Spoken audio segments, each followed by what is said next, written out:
Welcome to Sweet Life Beat Life. We hope this video helps. In this video, I will explain how to play Honkai Star Rail for beginners. This exciting space fantasy RPG features strategic turn-based combat, where you assemble a team of 4 unique characters. Each character has a specific path and elemental type, influencing their role in battle. You'll embark on an epic journey across the cosmos, completing the main story and engaging in numerous side quests to uncover the universe's secrets. Get ready to explore and strategize. Building a strong team is crucial for success. Equip your characters with light cones, which are like weapons, to enhance their stats and provide unique effects. Relics are another vital gear type, offering substantial bonuses when equipped in sets of 2 or 4.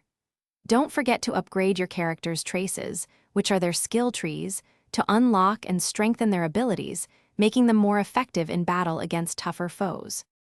Managing your resources wisely is key to progression.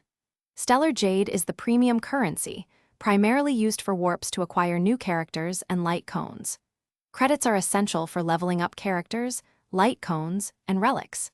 Make sure to complete your daily training activities.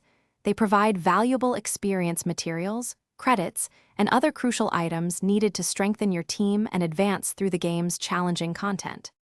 As you progress, remember to exploit enemy elemental weaknesses. Matching your team's elements to counter foes will significantly boost your damage output. Always participate in the limited-time events. They offer exclusive characters, light cones, and a wealth of upgrade materials. Finally, join the Honkai Star Rail community online for guides, tips, and to connect with fellow trailblazers, enhancing your overall gaming experience. Thanks for watching. Consider subscribing if we helped you.